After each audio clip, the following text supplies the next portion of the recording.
What does Sudoku have in common with limiting beliefs? Most people live their lives like a game of Sudoku.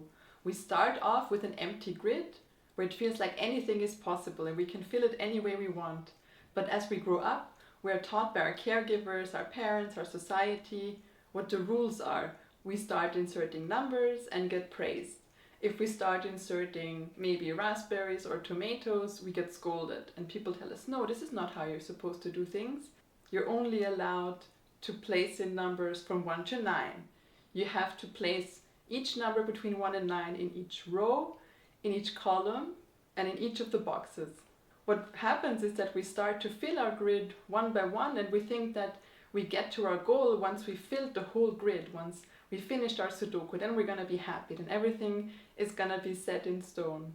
But even when we manage to fill our Sudoku, we're often just at a place of stagnation. Nothing new is coming, everything is kind of predictable, and we're more living from a place of survival, trying to comply to the right rules, trying to do things right and not trying to find our own rules, doing things the way we actually want.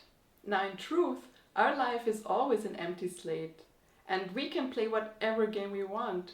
We can play checkers, we can play chess, we can play snakes and ladders, we can make out our own games, like the watermelon and cucumber game. Or maybe we just want to have a load of strawberries on our grid. We can completely remove the grid and just draw on it. We can do whatever we want. How can we switch from our Sudoku mode to this empty grid? We need to clear our slate.